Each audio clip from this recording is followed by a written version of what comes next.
Okay, ladies and gentlemen, thank you for your patience with me today. I hope that this will continue to stream. I have tried this twice before. I moved my camera and I'm not sure if static electricity or something in the air fed back to my computer and stopped it. But at this time, for my streaming computer, I've restarted it. And I'm not going to move the camera. So basically what you're going to see is what I'm working on right now. My hand's doing all this kind of stuff, and I will try to share with you the best angle from that position of the camera that I can. You don't really need to see me anyway. This is the focus of what we're working on.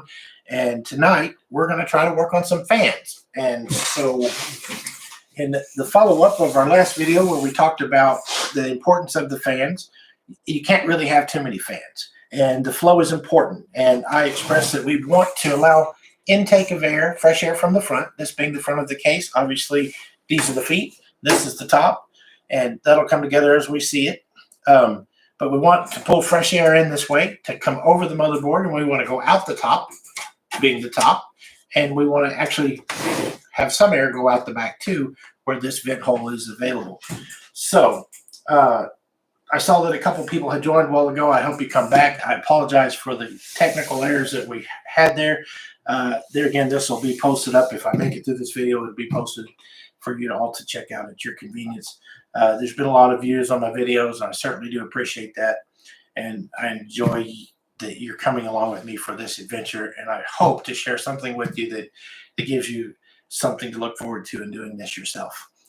All right, so let's get started. So first we're going to focus on the front here. And hopefully I can, you know what? I think this would even be better. It would be laid down. All right, so we have from our old case that was part of our $25 bundle, we have 4 different fans. And there's 2 different kinds of fans. There's one that looks like this. It's got 1 cable on it. So fans that have 1 cable, for the most part, all they do is rotate, and if they do have any lights, which I notice this one does, they show in 1 color.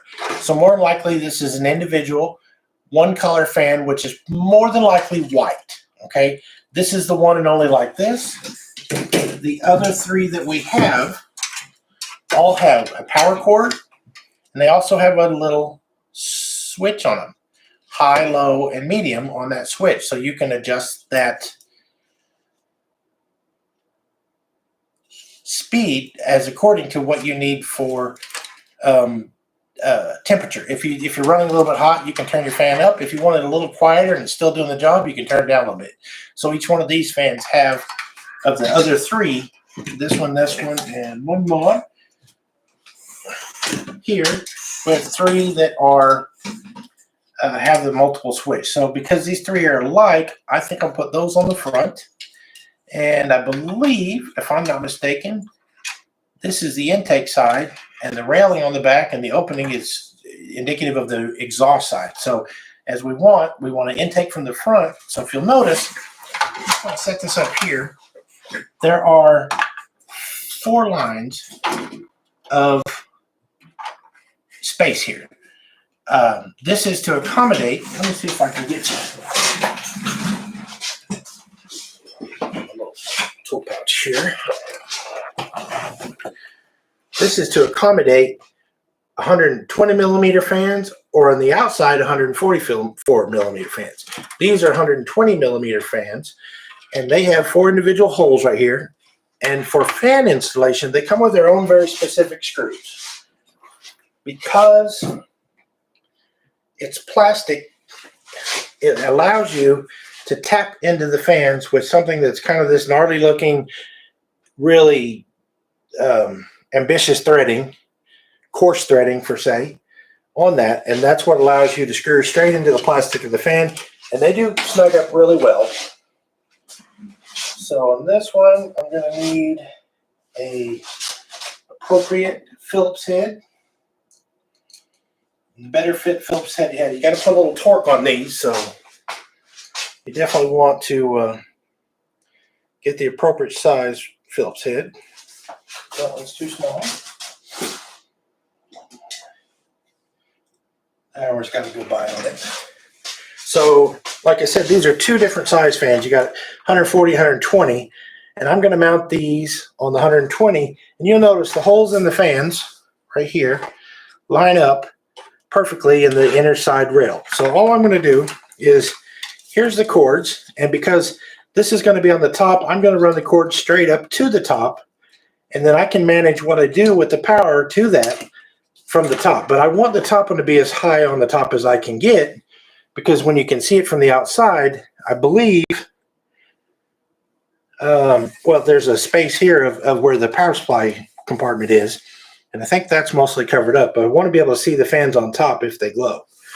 So let me come over here a little bit. And now I'm just simply going to go into the inside rail, line up my fan approximately where it needs to be. I'm just going to kind of press that into the hole of the fan and give it 1 or 2 or 3, 4 turns. And then I'm going to stop. Because now the screw's already tapped into the fan, but it doesn't have to be tight. There's no point in getting your screw tight yet. We're going to go ahead and put all 4 screws in. And we're going to go this other, and here's the other hole.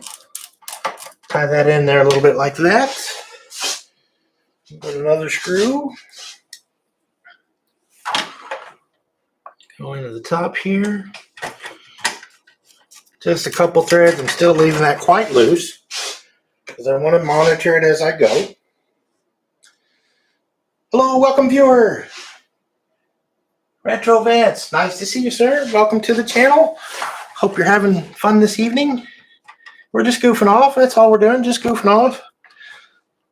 All right, so now I have some options here. I can move that around, and I have a pretty good idea that I want it as high as possible, but also don't want to restrict the fan flow. So I want this part right here not to overlap. I want to go ahead and make it flush. So there is a pretty good reference point. So that's where I want it. So now I can go ahead and snug up the screws a little bit. And you don't have to over tighten these. You certainly wouldn't want to get crazy with it because you're just dealing with metal screws and plastic fan. Just put them firm until they snug up. Just make them snug. Like Bob Ross says, just a light little brushing here. Light little brushing. All right, and there it is. That's it. We have installed one whole fan. Whoop, whoop, whoop, whoop. Okay, let's do another one. All right, so now, because the top fan had space for the wires to come out of the top, the second fan, the wires we need to be able to get to, but we don't want to go straight up into this other fan. We don't want the wires to go there because we won't be able to get to it. And there are some spaces in these fans to let you help manage the wire connections, and they'll let you put the wires wherever you want them. But in this case, I'm going to turn this one so that the wires are in the back or on the right side, basically, from the front view. And then if I do want to, I can run them underneath the fan, between this fan and this fan, up to the top. And there is plenty of cable, even for the one on the bottom, to get all the way to the top. There's plenty of extra power cable there. And then I can have that little switch out here as well. So theoretically, I'm going to lay that right there, and the next one's going to go right under it. So let's grab another screw. Let's just keep going. Happy little fans. Can I say that? Is that a copyright? I hope not. I love Bob Ross. Don't get me wrong. My name's Bob. He's a Bob. I'm a Bob. Wouldn't you like to be a Bob too? All right, so now we just got to find our first little hole. Give it a little bit of starter fluid there. That's not the right screw. And if you come up a little bit short of screws, it's okay just to use 2. Just use them adjacent to each other so that you have a pretty good solid connection. I think I've got plenty of screws, so I'm going to go ahead and hang those there. And then we've got a little bit of room there, but that one's really close because it's kind of how it was designed. But once we got 2 in, it's real easy to get 3 in. And once we got 3 in, it's really easy to get 4 in. And if I'm not mistaken, these fans are probably white fans. They probably light up white. I don't think they're RGB, which, if for the new guys out there, RGB is red, green, and blue. And in the world of lighting, 999 million colors of lights can be made as a combination of red, green, or blue, if not all the colors of the rainbow. Those are the base colors. I'm not going to go into the details of that because I don't know it, but I know that RGB is the symbol for lights that have the ability to change colors and the spectrum of available adjustments. For these, I think they're just white lights. All right, so now I'm just going to make sure this is perfectly snug and flush. I'm going to go ahead and tighten this one down.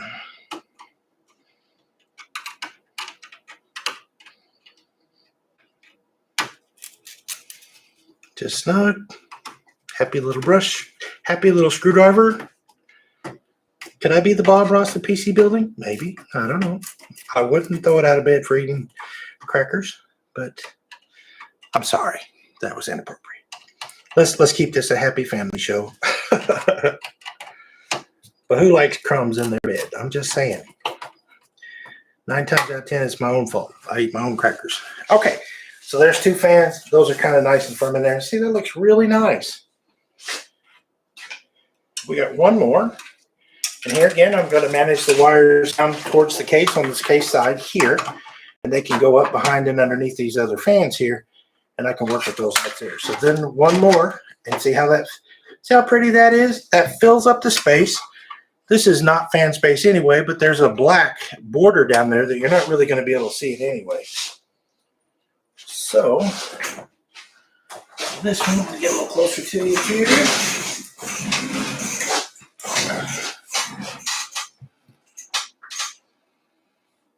All right, I'm just going to give you a rough estimate of where we're going to be here.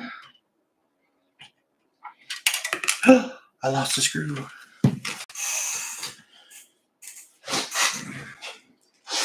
I'm really excited. I'm hoping soon to get some new lighting and to rearrange the desk so that I can do a better production for you in a better view. And I have dabbled in streaming software, which gives me the ability to use multiple cameras, but I'm not any good at it yet. I'm going to try to learn some of that.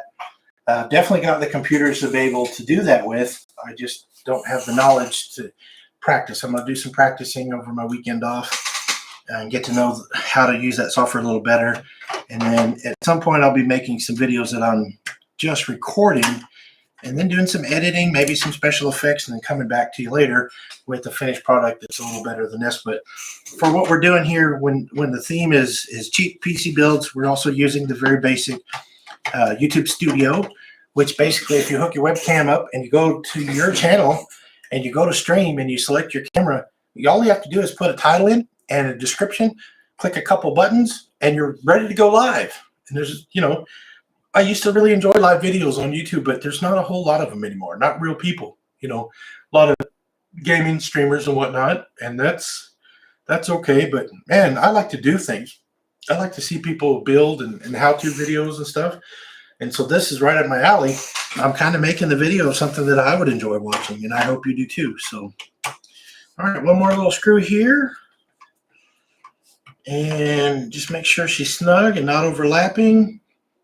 This is going to provide a lot of airflow for this case, which is the primary favored function of this case. This is one of the more preferred airflow cases. And as we're talking about these cheap parts, we're putting them in here. If we make upgrades of things that require more cooling, we've already got the case to do it with. And because it was our stroke of luck getting this for such a price that we did, then we're in good shape for making upgrades. And guys, that's the kind of the important part of it. If you're going to build something, start small. Start with the basic, whatever you can find, the cheapest stuff you can find, afford, and then build up. As this case is built and I get something operating here in this system, I can change any single part up and do an upgrade almost instantaneously. So there's our fans. Looking kind of nice. I've always been a fan of Antec. They're a great company. All right, let's see if I can support this a little bit, because please ignore the cables. We'll get to those there in a little while. And then if those line up, and this front cover really kind of takes the mystery out of what the fans look like. So really what's going to be really cool is what shows up All right, so I'm just being extra careful. I'm not familiar with, oh, just like Legos. And there it is. We have the front setup of the fan system. Now, I noticed a little bit of residue here on the seam. That was a little harder to get out with the vacuum. So, knowing that that's there, there's a little dust there because this was used part. It's nice that this is attachable. And then I can just take and wash it. I'm going to take it to the dishwasher. And no, I'm just kidding. Definitely not going to the dishwasher. But I will put it in the sink, rinse it off. It's all plastic. I'll use a little scrub brush, and I'll get that all cleaned up. All right. We have installed 3 of the 4 fans. And I feel like this case really deserves at least 5 fans. But I only have 1 more. So let's talk about what to do with the other fan. So we put the other 3 in the front. Here's the front. And now I have turned the case around, and here's the back. So we have our motherboard. We'll have where our cards and our peripherals go. We have this open graded slate here that is made specifically for, guess what? Another fan. So, and I'm a very huge advocate of good airflow in your case because you spend money on the things and you want to take care of them. And the more expensive your components, the more care that they need. But for this instance, we probably will have more than enough fan coverage and more airflow than we'll need. But for the most part, we're going to use what we have. Okay. So now I'm going to look, because what I don't have right here in front of me is more fan screws. So what do you do, Robert? Well, we check our bonus box of all kind of good stuff. See if we can find some more fan screws. And unfortunately, it's not completely obvious that there's an oh, there's one.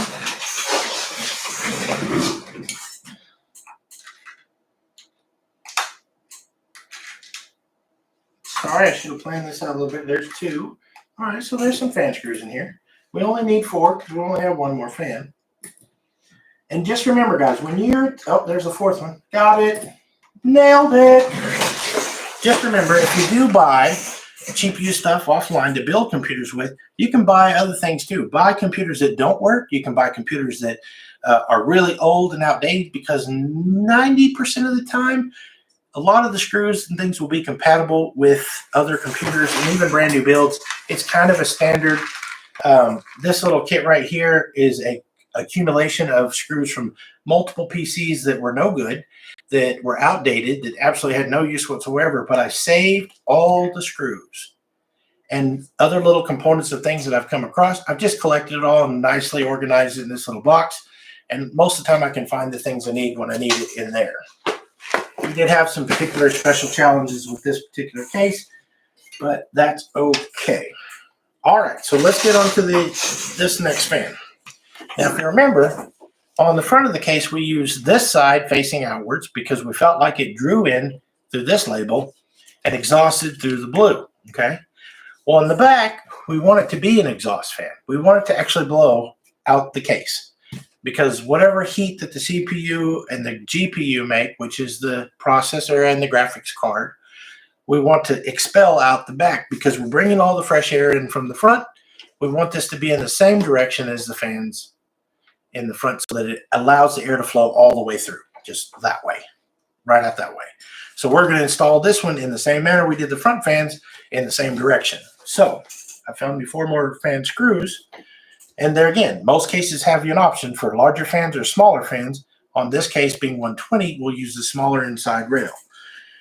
Also, with this being the top that I'm pointing at here and the motherboard right below it, we're going to make sure that the fan cord goes straight up to the top, because we can always hide things in the roof of the computer, or we can run them down with some zip ties and get them completely out of the way, or we can drop them right under the motherboard out the back, and they can come out the back to the other side where they can meet its own power cord. There again, most fans have plenty of lead wire to let you direct them in any way. But obviously we wouldn't want to put this fan in here and then have this cord hanging over where our graphics cards go. It would just be in the way. For this particular application, because this is one small fan out of one big space that we could put a bigger fan, it's still suitable. It still will work, but we're going to kind of consider that balance is good. And I think for this one, I will put it pretty much dead center of the opening that we have. So go in there with a couple of threads. Let me get over here with you so I can see what I'm doing.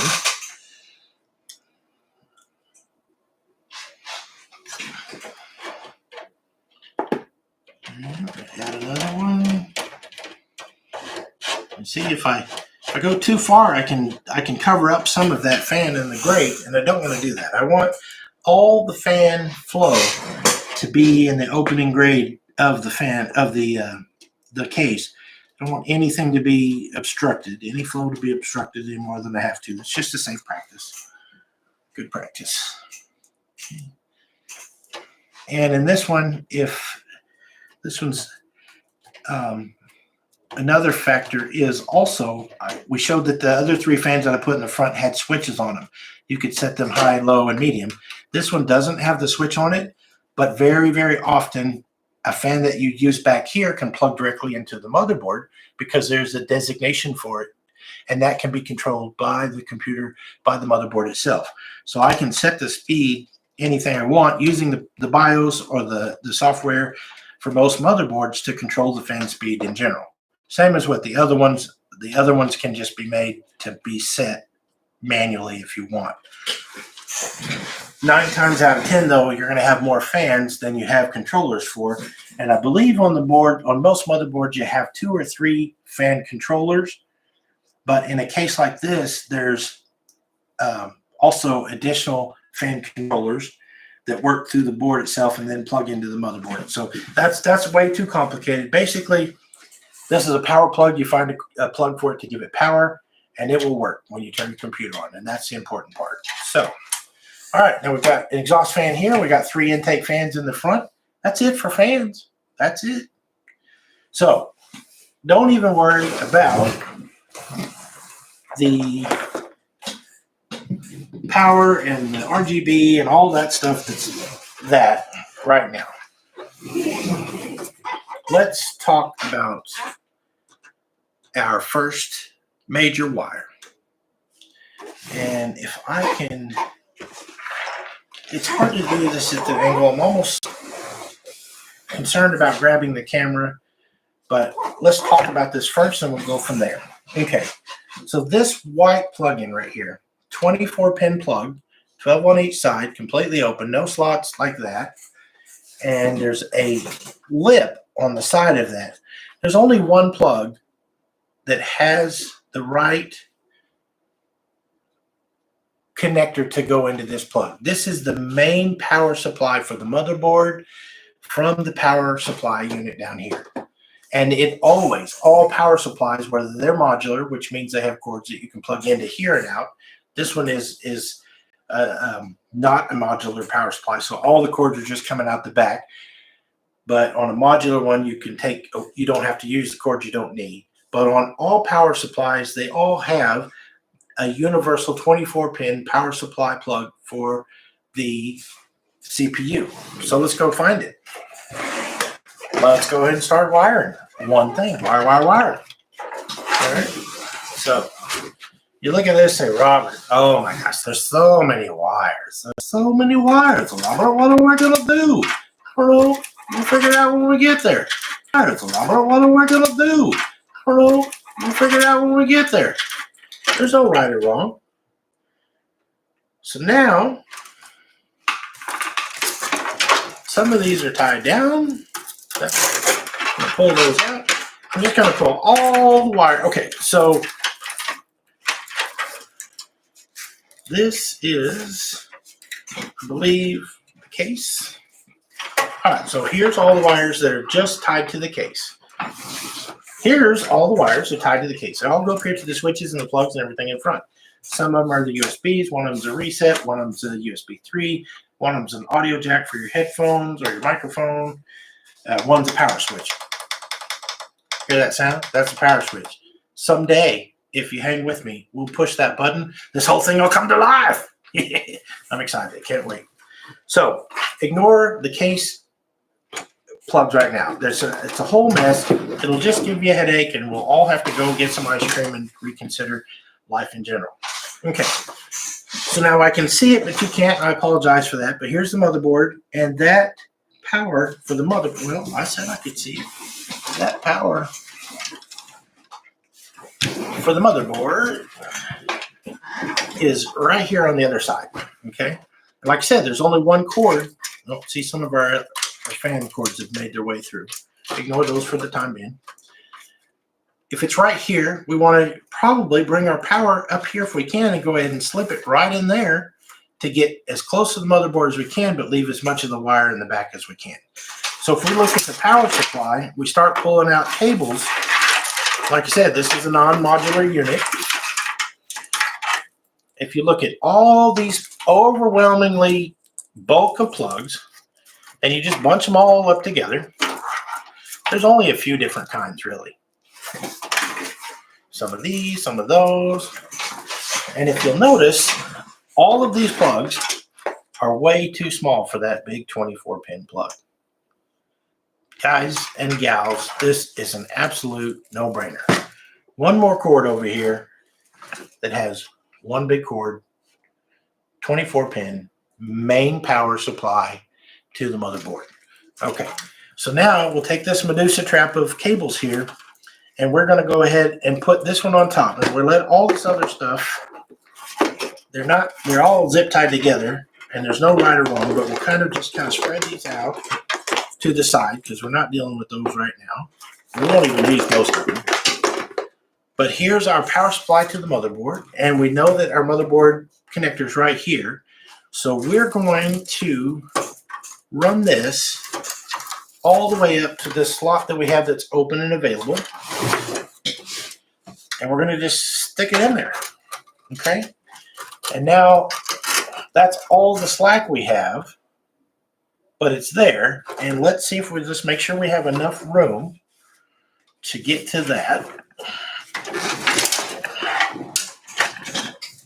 Typically, on this kind of thing, you won't be flipping your computer over and all. I'm trying to do that for your benefit, but it's a lot easier to find everything when you're doing it this way, when you have it set up right. All right, so I ran up the side here. We've got plenty of spare room here. And here is the 24-pin connector. Here's our power supply. And you'll notice on here, there's a lip on the top of this plug right here. And that lip corresponds to this little hook. I don't know if you can see that. I apologize. The light's not quite right. Let me add a little backlight here. Okay. So there's, I don't know if that helps or not. There's a little hook right there. And so that hook goes over the top of that to secure this in. And so right now it's kind of upside down. So we need to put a spin on it, flip it over one time. And when we plug this in, we want that connector to grab that lip. And it's just as simple. Pushing it in until it snaps. And now it's locked in. That is the entire setup for the power supply to the motherboard. And that's the most important plug-in we've got right there. Most important plug-in. So with that being said, you say, Robert, what all the rest for? Well, the second most important plug-in, let me see, get this out of your way. The second most important part of the whole PC build. Uh-oh, I've got things that are falling off.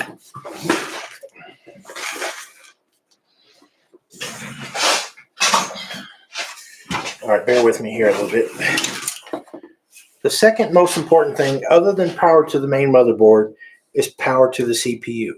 Now, I don't know if you remember that I mentioned that CPUs run 65 to 95 watts. That's as much watt as a regular incandescent light bulb can run. Some even run a little warmer and hotter, but that takes a lot of power to make that light bulb work. So for the CPU underneath here, it requires a lot of power. It has its very own power supply, or power from the supply itself, and its own designated power. So in that, if you'll notice right over here, there's not a 24 pin, but there's a 4-pin connector that is just CPU power. Now, I won't flip it all over again one more time and show you, but there's only one, well, I can show you. There's only one other cord in all the cords that come out of the power supply that's got either 4 or 8 connectors. And there again, these are slotted together like Legos. If you have, I'm trying to keep that focus, if you have a more demanding CPU, it requires 8.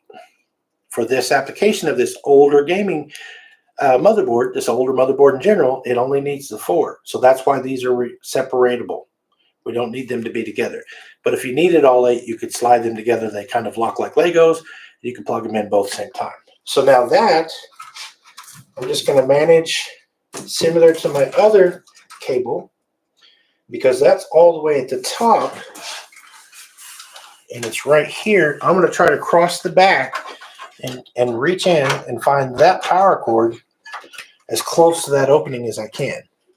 There again, this one, there's a lip on the side over here, and there's a lip on these cords. Now this one doesn't matter which one you use because they're the same, but that just rolls over, slides in, and clips. It was a very light clip, but I heard it.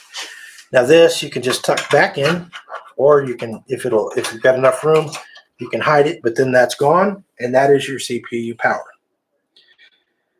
Not the fan, not to be confused with the fan for the CPU, because the fan, remember we plugged that one into the motherboard before we ever had the motherboard in.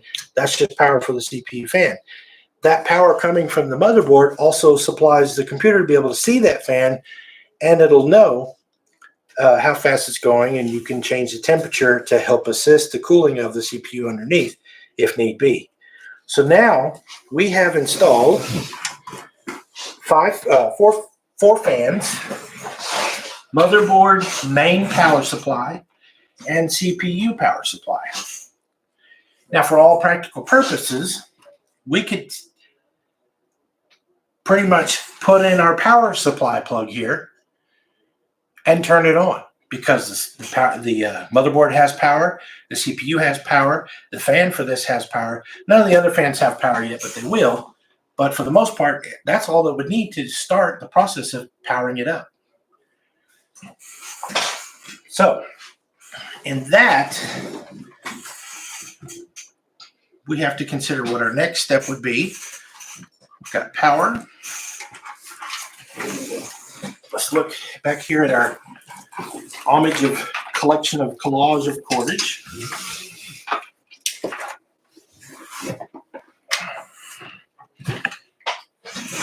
We're going to talk a little bit about these cords real quick, because you say, what's all that left over? Okay, well, here is a very similar cord to what we plugged into the motherboard, but it's got a 6-pin and it's got a 2-pin. That can either be 6 or 8. And if you look on the side there, it says PCIe. So PCIe is another, and guys, these are all the same power. It's a 12-volt base system. And if the plug is a particular size, it's one power. If it's another coded power like these, they're usually the same power.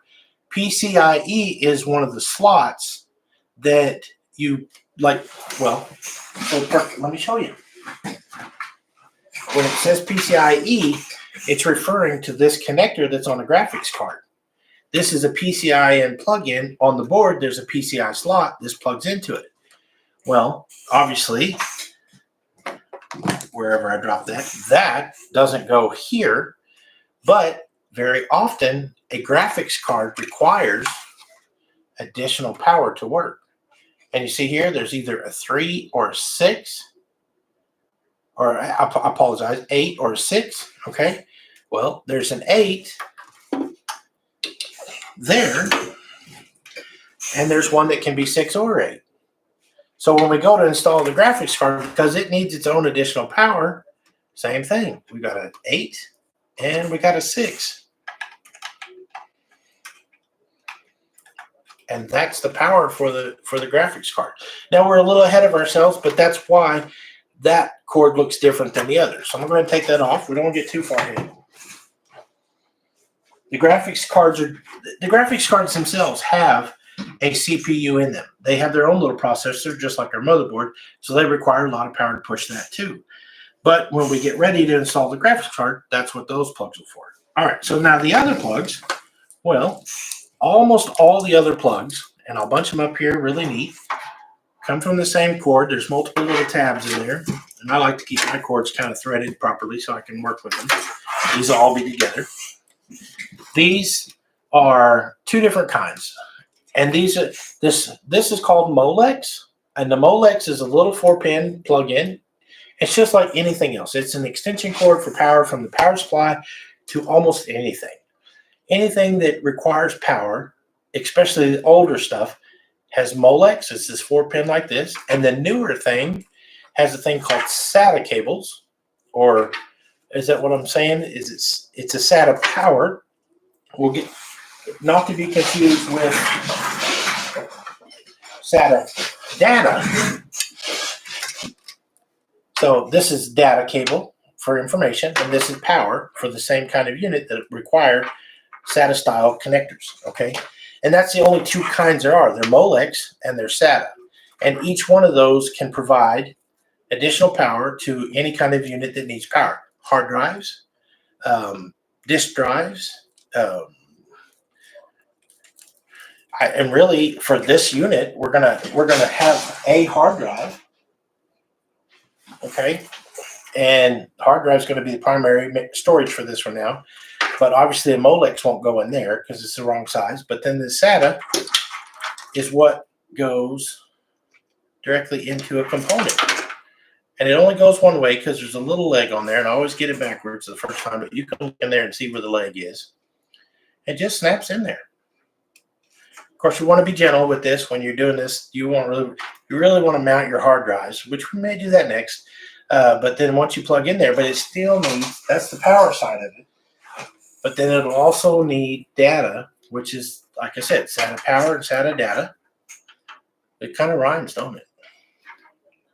There's only one way to properly install those, but right there, and the data goes straight to the motherboard so that it can talk to the CPU, and the power goes to the power supply. That's it. If I plug this into the motherboard, then the motherboard can talk to this. It's ready to boot. It's ready to read it and turn it on. As soon as the motherboard turns the power, or pardon me, as soon as the switch tells the motherboard to turn the power supply on, everything gets power. But that's just an example for the moment. The Lazy Fish Keeper, you're back.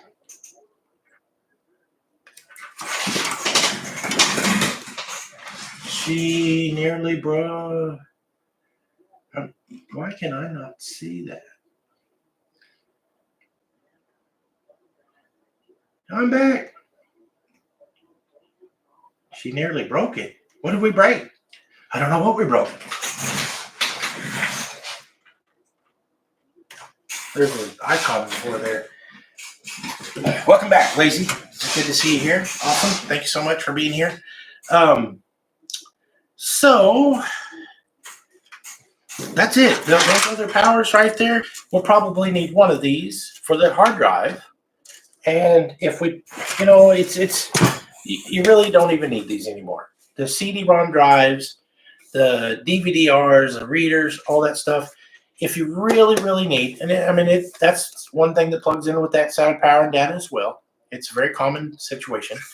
But if you really need one of these for about $20-25, you can buy one that sits on the desk next to your computer, plugs in USB, gets all of its power via that USB. You don't have to mess with this. You don't have to mount this in your case. This case doesn't provide a space for this anyway, but you just, with being able to get online and the hardware and software that you need for your computer, you just don't need to do anything with CD-ROMs anymore. I mean, unless you just have to make a music disc out of a CD, you can do that as well. But invest in the external one that will do all your things that you need completely. So, okay. We've been dealing with the power, and the powers are very important. But to be able to turn the power on, you need a very specific switch to turn the power on. And that's the one on the front of the case. Well, because the case and the power supply are separate, and the case and the motherboard are separate, the case has its own bunch of wires. And these can be like, oh my goodness, what are we going to do with all these wires? So, let's see if I can get over here. We'll get those out of the way. We don't need that anymore. Let's talk about it. It's almost as easy to narrow these down as it is the power supply. First of all, I'm not even looking at the connectors, but I'm going to pull out all the big ones. These big thick cables here, I'm going to pull them out, see what they got on them. And I'm just going to put them over here for the moment. And then I'm going to look at all the little ones and see what we got here. Now, there is a big long one like this. And that is a SATA connector. And honestly, I don't know what this is for. It's definitely data for a component on the front, and I'm going to assume that this is for the USB 3 port, perhaps. No, I apologize. I'm wrong. I'll have to do some research. I don't know. But all I do know is there's one little buddy here that says power. Power SW. Power switch. Most important cable out of all of these. And there's only a couple left. Now, these, like this, that are coming out of that are light power. If you remember, well, let me make sure. 3-pin. And then, okay, so there's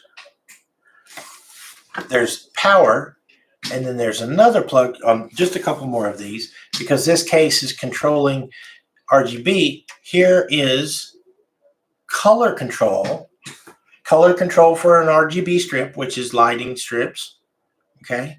And that's got a little rubber protector on it because that's really delicate. And it's got a little 3-pin power that is for the fan. That powers the fan. And on all these fan cords, if you remember, they have 3-pin little plugins. So that can plug straight into the fan and provide that fan with power. Just got to get lined up.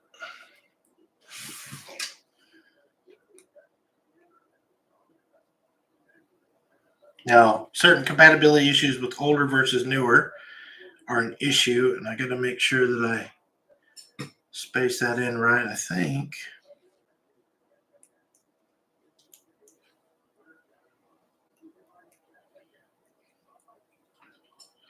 This may be very specific to a different kind of fan, because if you remember right when we installed the motherboard, it was a little different in that the screws were a little bit different setup. That's another RGB. And see, they have labels. So if you get confused on the labels, but if it's something we don't need, we won't use it. But for the most part, the one that we need to really concentrate on all this is this power switch cord. Let's go ahead and put it on. So I'm going to thread it out to kind of have it stand alone. And I am going to move these. Oh, okay. Let's talk about it. So this one cord coming from the power button up on the top of the case is what turns it on. That's the one we need that's most important. Now these others here are, the blue typically is USB 3.0, which is there's 2 USB slots on the front and for a flash drive or something else. And you've got another one that's a little bit fancier, and that is USB 1. So I've got a couple that are USB normal, and that will plug in to a motherboard to receive those USBs. I don't think it's compatible with this board, and I know this one definitely isn't. This is USB 3.0, which is this Type-C connector that's on this case. So if we can't use it, we won't use it. But here is another. This comes from the case as well. This is USB. I apologize. It's not. This connector right here, it's very clearly labeled on it. It says audio. That's for the connector for headphones or whatnot on the front. So really all that we can use in this simple build is power and audio. So that takes away all the mystery of what those cables are for on the front, for what we can use with this case versus this motherboard. Now, if we had a more advanced motherboard, most of these things would tie into it. The motherboard instructions would tell you where they go and whatnot. So I know that the audio and the power switch are both across the bottom of the motherboard. And we have a couple options. We got a hole here that goes in towards the motherboard bottom, or there's a gap right here that goes straight up into the motherboard. So we're going to take these, we're going to thread them through. I think this is plenty close enough to where we need to be with both these cables. And I can put them in there and put all the slack, because we'll come back, talk about cable management some other time. But for the most part, I'm poking those through so that we can see where they're at. And then this, we know we're not going to need that for a while until we put the hard drive in, so I'm going to tuck those in there.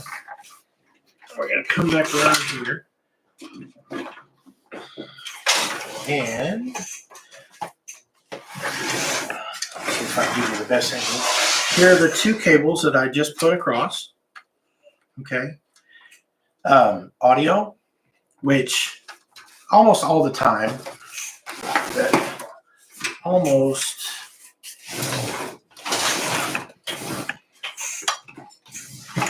almost all the time is a brightly colored multi-pin plug-in for audio, and it's even labeled right there on the board. It says audio, and it will fit on this plug. Now, if you notice about this plug, there's 7 open holes and there's 1 filled-in spot. That's so you can only plug this in one way. And typically, this plug goes to that front jack, and that front jack can support both a microphone and earphones both. They have the multiple channels on there, or it's a stereo setup for your headphones or whatever you plug into it. So if you look on there, you've got 1 slot that's empty. And the light for my benefit, and then you have 7 pins that are all there. So you just line this up. So I've got my blank spot on the top right on the second pin spot. And the rest of it just plugs straight down in there without any effort at all. Now, I've got big fingers. I admit it. I know it. For 99 cents at most cheap tool places, you can get these forceps. These are a super lifesaver. This is my #1 tip for the day for the tool to buy. Amazon's got them for $4. They're stainless steel. A lot of times they sell them because they've been used in the hospital thing, but they're not sanitizable anymore, and so they sell them out. I think I paid $2 a piece for a bunch of these at a wholesale parts tool store. But these come in super handy. Once you know the orientation of your plugins, you can use them to do surgeries on your computer. And because I can't really do it with my big fingers, I like to use these to help me line up things I need to plug in. And it takes a very steady hand in the game of operation. And oops, almost missed.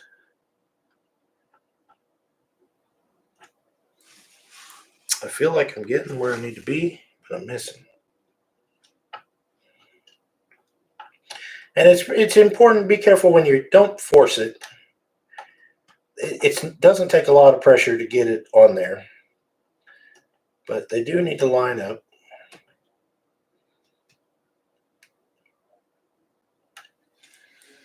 Okay. This is a little bit of an exception because I have a little bit more room. So I'm going to try to do it hands-on approach. And I'm just kind of tapping it to those pins until I find out where it kind of grabs.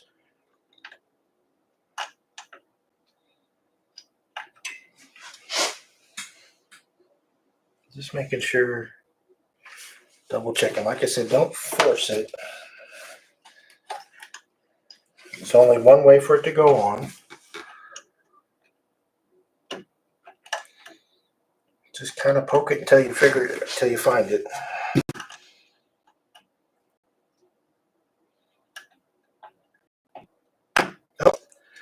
Once they kind of fall in there, then it gets a little bit firm and you just kind of press down until it just goes flush. And here's an important thing, guys. I missed. I don't know if you can see that, but on the bottom there, I completely missed. Which is possible because there's open holes all across the bottom and the open hole just covered up the spot. So and that's why one reason it wouldn't work. So I'm going to try again. Hope that time. Now, looking at that plug, it's completely covered up the audio cable. It's not missed, and it went down and it's firm, and you just press down on it and it's there. Okay, now, as important as that is, also the power, I would really like to show you. Let's see, let's do this.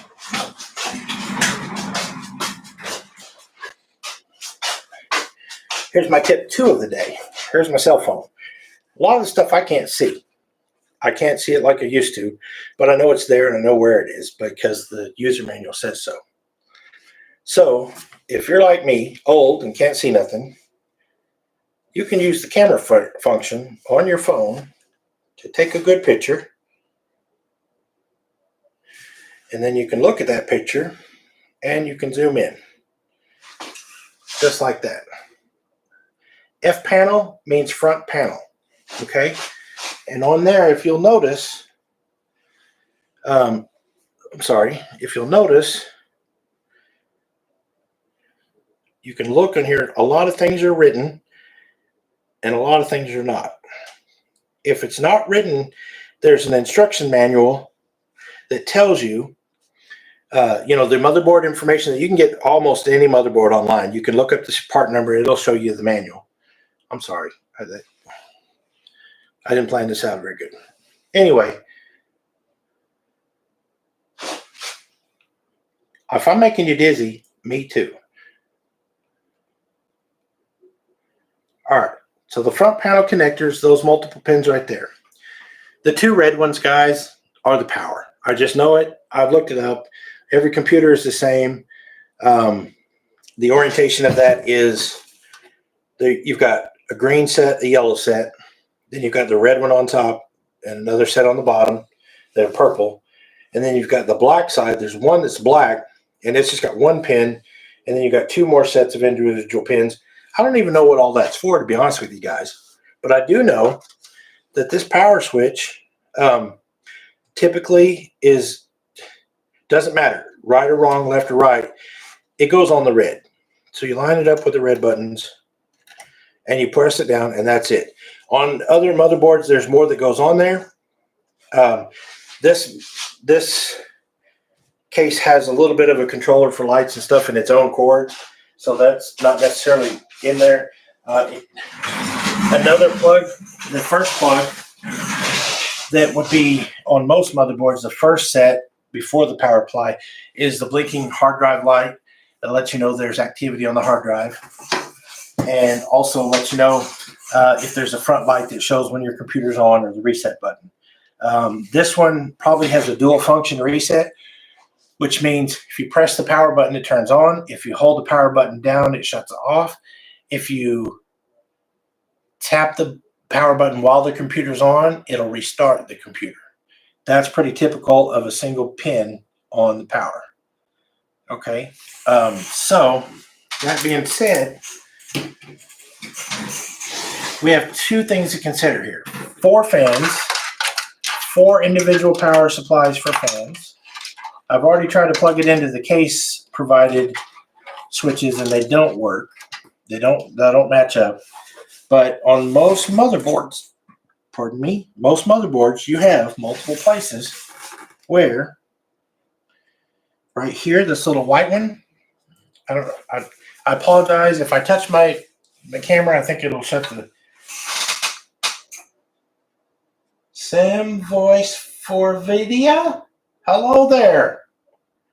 Oh, Simmy. I know Simmy. Simmy's my friend.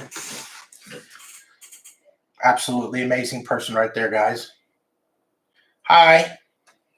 sweetie. Welcome.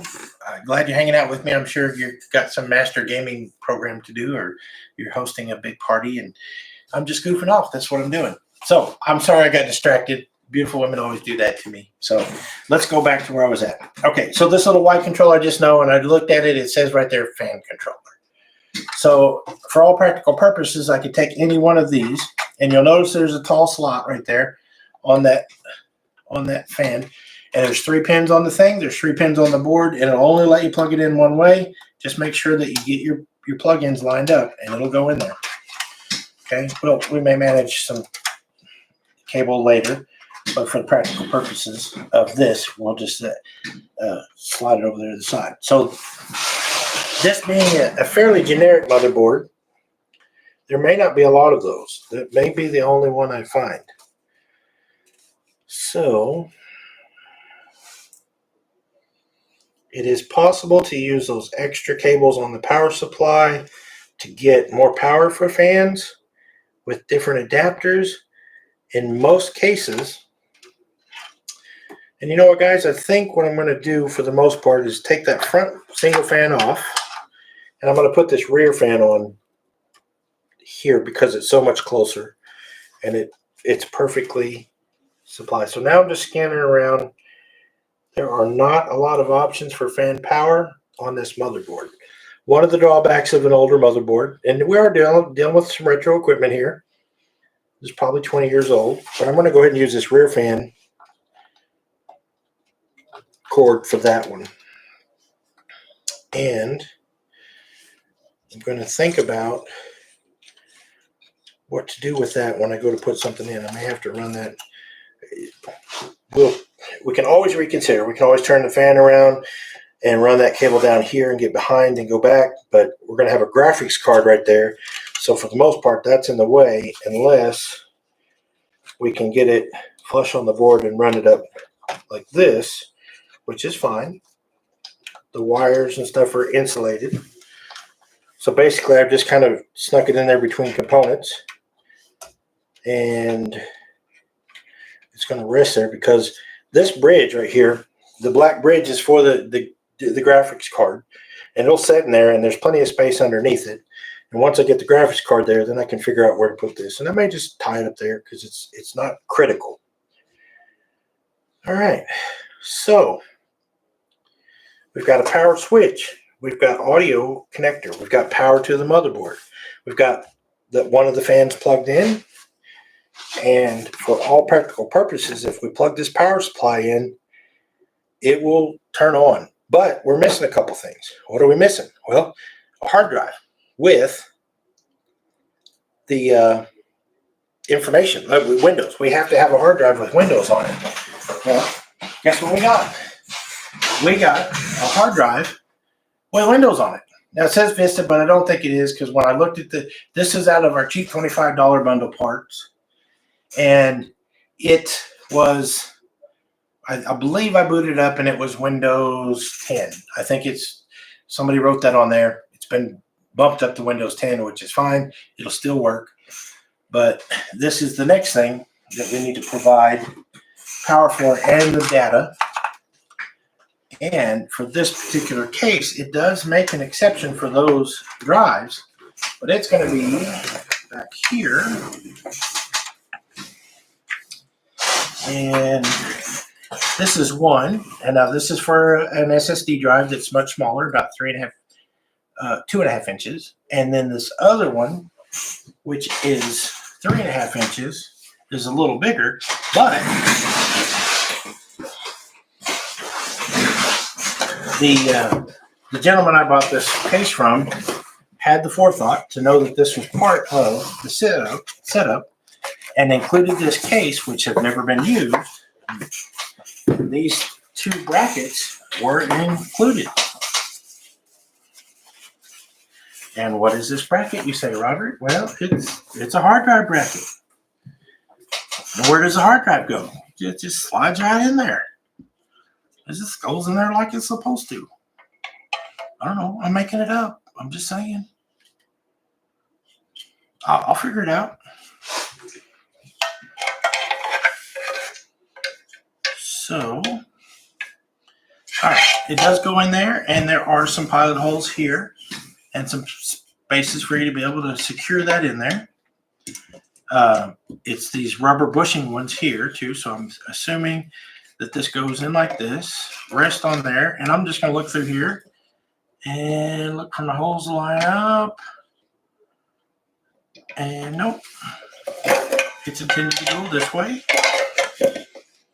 Nope, I'm wrong. This is part of the exploration, guys. This is something to learn as you go.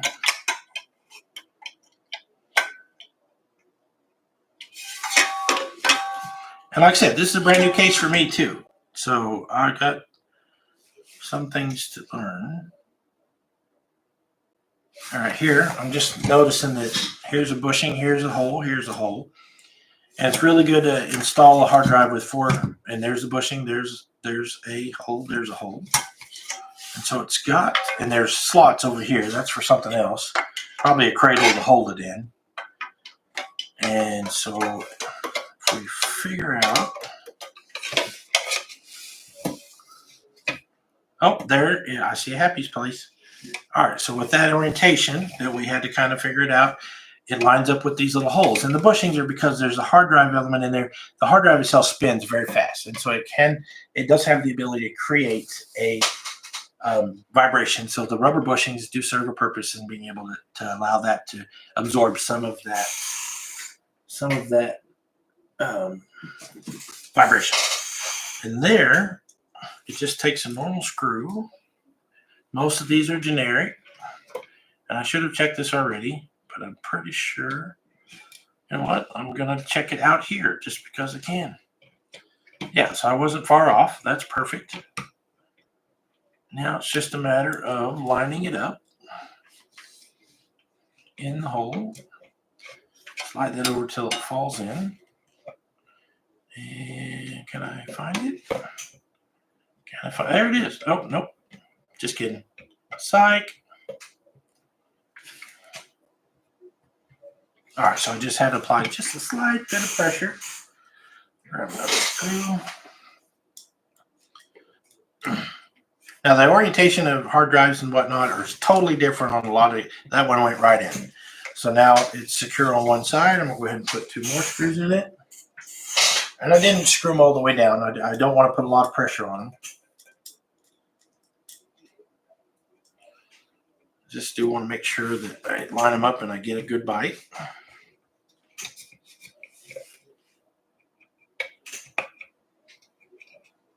There's that one. Pretty much got 3, so I know that 4th one is real close. And I'm using my finger here to kind of flex it in the inside just so I can get this screw to line up. The rubber bushings allow for me to have to push down a little bit until I get a bite.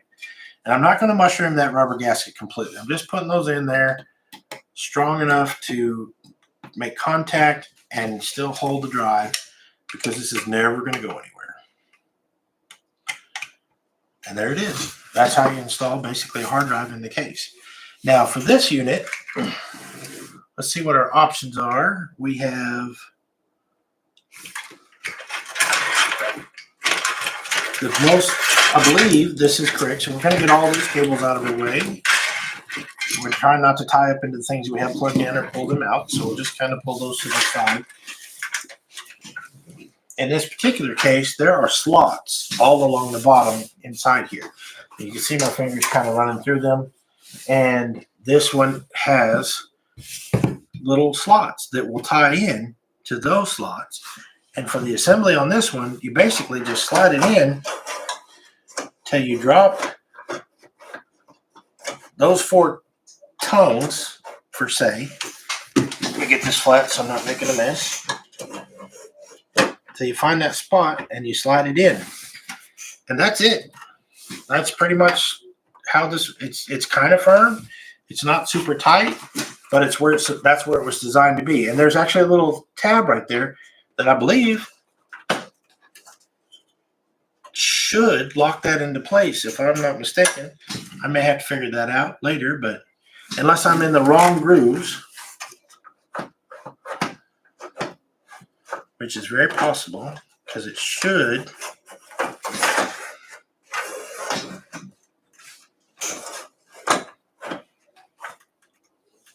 should lock in.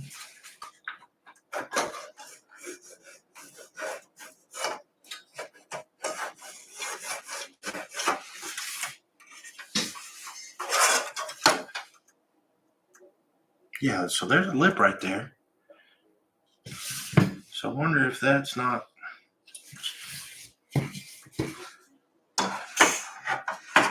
Be sure to check your owner's manual for each case that's different.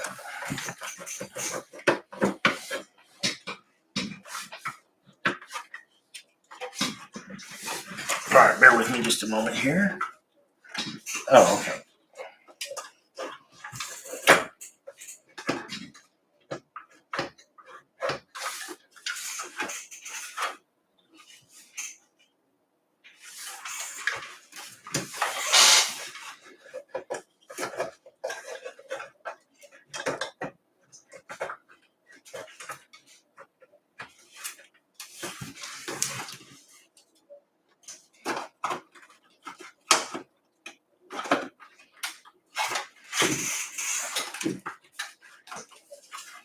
All right, so now when I found the right place, it locked itself in there by that little tab. And this is unique to this case, but once it's locked in there, it's not meant to slide around. You definitely don't want it moving around. But there it is. And then you say, Rob, what's next? Well, we need to get power and data to that. So we pull all these out again, and we just grab the first one we want. It don't matter which one we grab. That's a case thing there. That's something we already used. And here's a whole bunch of those power supplies. And so we're just going to use the first one. Now, you look at one cord and you see 3 plugs on one cord. That's perfectly okay because you could plug 3 things into here. This system is ran so that equal power is separated to each plug-in, and they're all off the same lead. There's multiple wires in there, so it doesn't starve itself from power. It doesn't drop the power from one to another. Each one will provide the same consistent amount of power through each plug. But it's an option because you may have 3 or 4 hard drives in a row, and you can plug all 3 of those into 3 different hard drives, and they still get the fair amount of power. Pardon me for the hiccups. But we only need one. So for me, I like to use one on the very end because then I can always wrap up the cable otherwise and clean it up. So like I said, here on the SATA power, there's a little leg on there. Just like on our hard drive, there's a little leg. So now I'm just going to slowly, gently plug it in. It shouldn't resist, and then it gets a little firm and it snaps. Okay, and we only have one, so that's the only one we need. We'll take the rest of the cables and just shove them in there. That's power. Now we need the information cord. That is SATA information. So that is right next to it, just like I demonstrated earlier. And we just got to get it plugged in to, this is even easier now. Probably should have done the little one sooner. Some of these cords, now there's a couple of different kind of SATA cables.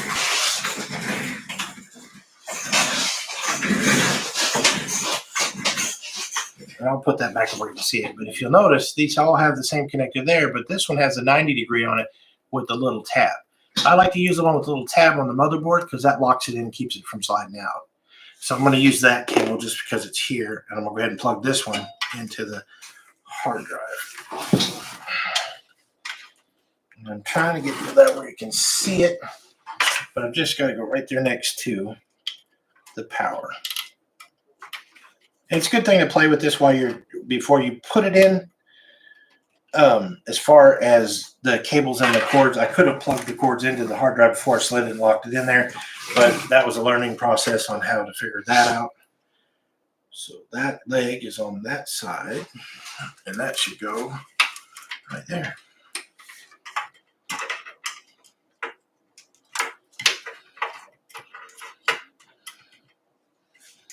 And by stroke of luck, I was able to get it plugged in right where it is. Now, we know that this cord goes to the motherboard, and the motherboard is right here underneath. We've got a couple things that are right up there, so we're just going to find our favorite little alley, put it through one of our cable porting possibilities, push it out to the front, and go around back to the front. Now, because the hard drive is probably the only thing we'll need to power, all these other cords, we don't need them. So it's very nice and convenient to be able to plug those right up here underneath into the compartment. And honestly, guys, I think we don't need anything else, because for this motherboard and this cable, we don't need any of these other ones. So we're just going to shove them all in there. And real, believe it or not, everything's plugged in on this computer. Everything is plugged in. So now all these little zip ties, these cable ties, Velcro strips are all for cable management. Phanteks makes this really cool setup so that you can lay your cable down, hook it inside of there, and then lay that back over, and it holds your cable in place. That's called cable management. That is at your own discretion. I've got them kind of spread out here. It's hard to say which is which, but for the most part, I've just got them shoved in here for now. I'm not going to let you drag you through the process of putting every single one of those. I mean, you can put them in each one of these. You can put them in here and here, and just tie up all the loose ends. You can put them all back here, because at the end of the day, you can't see them anyway, because the back plate of this is completely. Guess what I did? Guess what I did? Oh, I forgot. We still do have another component. Okay. So here's a couple things. We don't have enough power for the fans, because we've got way more fans and power supply than this motherboard provides. I don't know how the case adapts to those fan cables. We'll figure that out at some point. Manage those cables. There are accessories you can buy to provide adapters for your SATA to your power, which I'll figure that out too. That'll be in a later video. But for the time being, we needed the fans installed. They're available to us, and they're there. And even if we started this computer up with just a CPU fan and exhaust fan, would be enough for this particular motherboard. Newer motherboards require a lot more power. They make a lot more heat. Fans are much more important, but they also accessorize the availability of the power supply for those ports as well. So, but we forgot the graphics card. I'm sorry, I forgot the graphics card. So, what we will need is that one particular cable that I showed you. So I'm going to pull it all out again. I'm going to pull it all out. And I'm going to find the one cable that I showed you earlier. And I'm going to thread it through in the most appropriate way I can to get it to the front. And I think we'll go right here where I went with my SATA cable. If it'll allow me to get it just right angle, I'm going to just pull it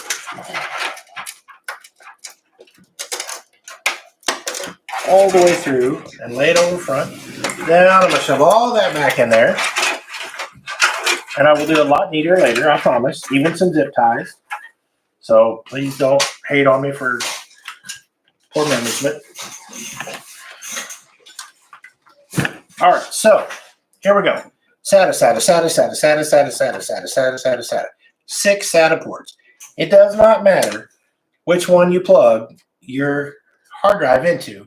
They all work the same. The motherboard sees them all as the same, and it knows that they're there, and it will be it will see the hard drive regardless. Okay, so I'm just going to pick the top one, push it in there till it snaps. It will. That was supposed to be a locking one. I know I don't have anything else to plug in there, so I've just used any one I want. Fingers, oh fingers. Am I doing this right? Somebody give me a popsicle. I'm pretty sure I had that in there correctly. Okay, I did not. So, I was not paying attention. I put it in upside down. When you put it in right, it snaps. Okay. With that having that angle, with that 90 degree going back that way, I don't like it.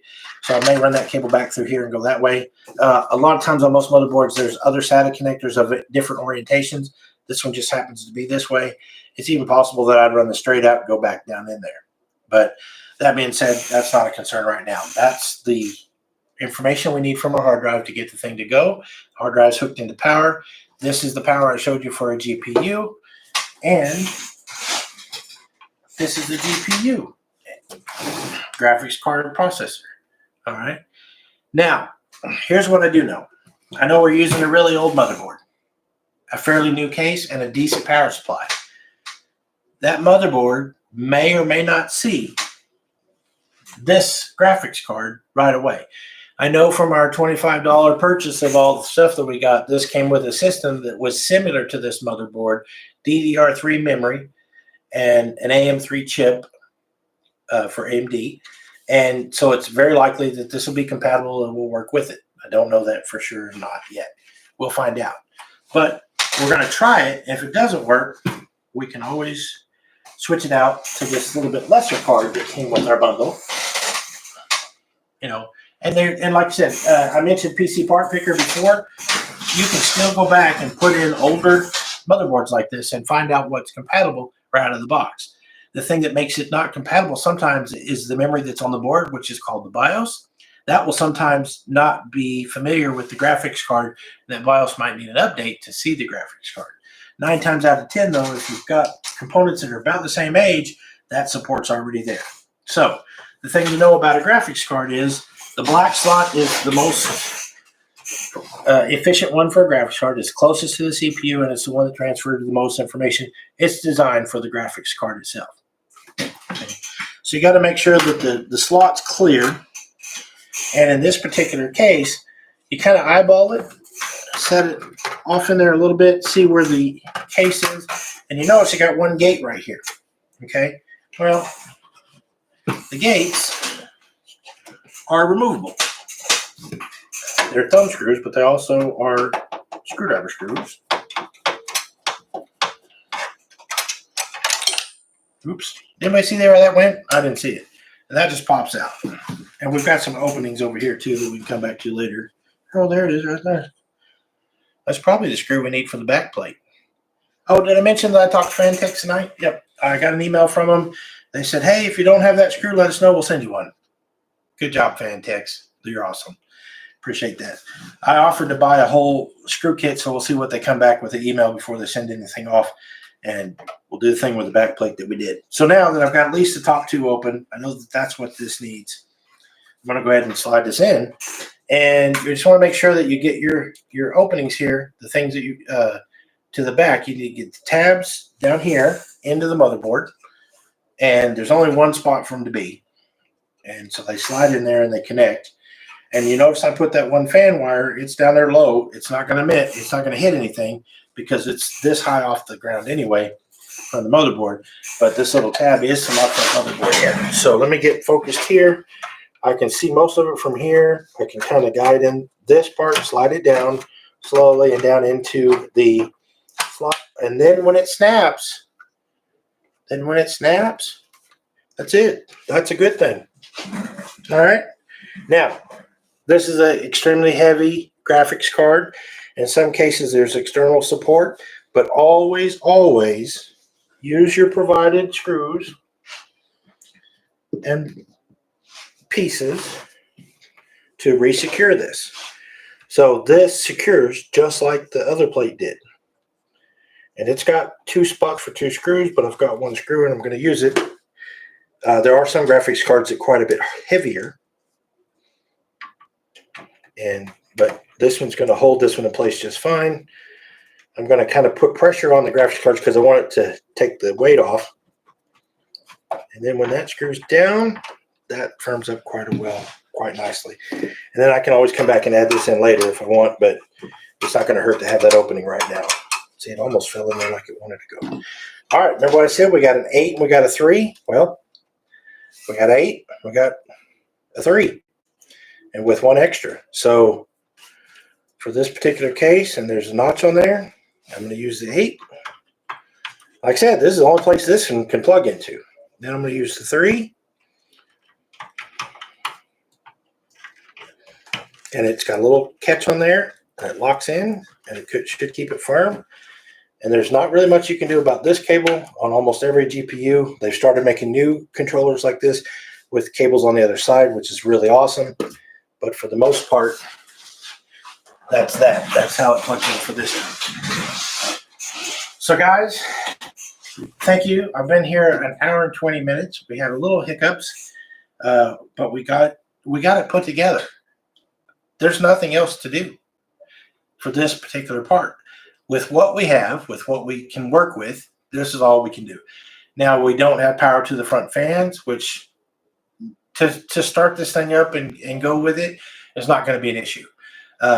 This fan's going to work automatically because it's tied into the motherboard. As soon as that motherboard gets power, this thing will start spinning up and stay on all the time. We got power and data to the hard drive. We got power to the GPU. It's mounted. It's secured. CPU's got a fan of its own. That'll keep it cool. We got RAM sticks in. And the only thing I do know about this motherboard, the RAM and the CPU, is that it works. The system, I took it out before, like I mentioned. If you were here before, it's a test bench. It was a, especially for this IED controller board right here with a special cable that's unique to the older boards, is to data mine some older hard drives with this thing. This goes hand in hand with the little 4-pin Molex that I mentioned earlier, instead of the SATA looking one that we used on the hard drive today. So now, with that being done, I'm going to wait. I'm going to leave you in suspense. I'm not going to fire it up. I'm going to get some peripherals together, aka keyboard. Hey, Stone Gamer, appreciate it. Thanks you for the compliment. Welcome to the video stream. Please go back and watch some of the beginning if you're interested.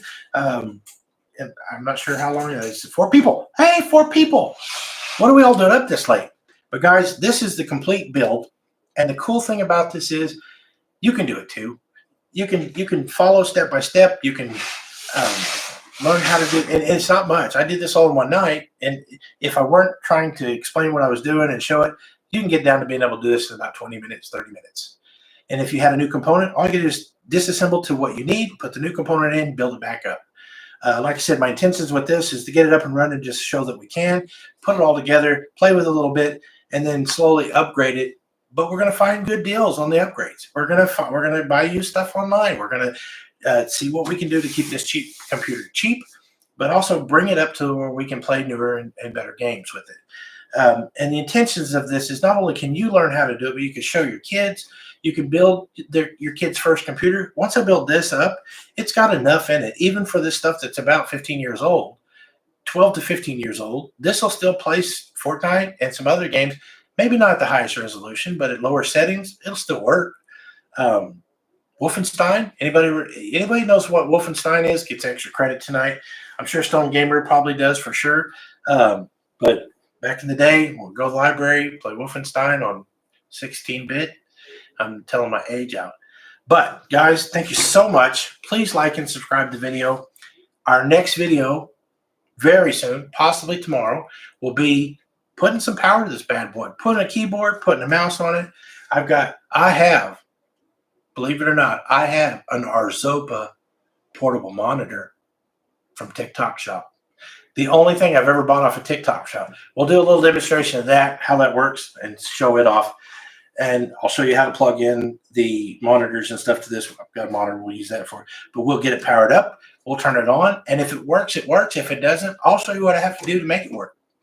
And it's no guarantee that it will work. I'm pretty confident everything's installed correctly, but it doesn't have to be.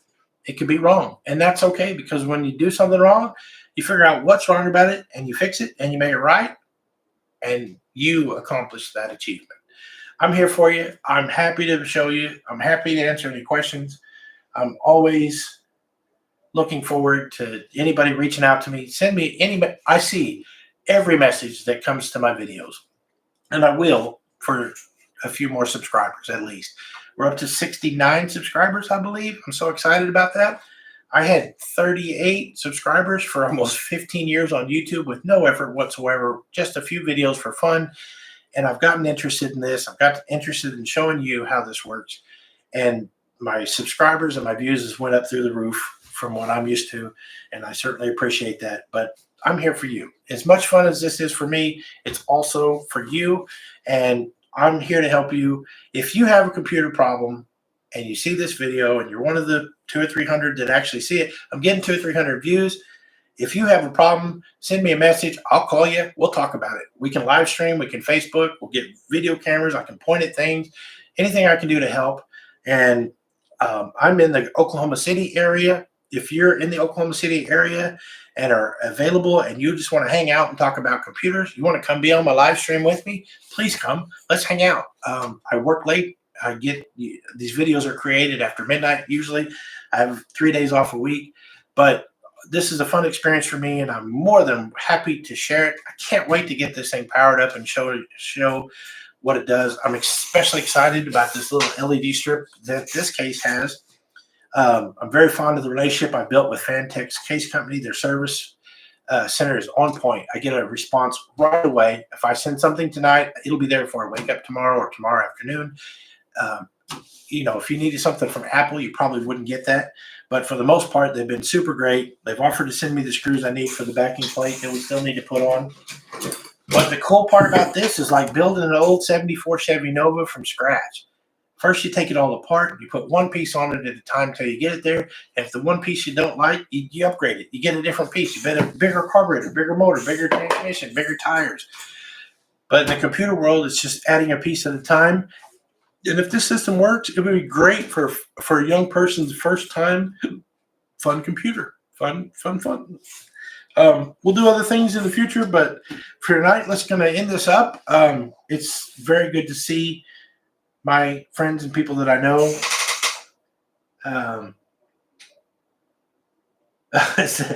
Simi and I both know what the Wolfenstein. Well, now Simi's a professional gamer. Of course, she knows what Wolfenstein is, but she probably wasn't around when it first came out. When I was playing in the library in middle school. So, but there's nothing wrong with having some culture. This is a retro build. This is totally retro. Some of this stuff is 15 or 20 years old. I don't even know.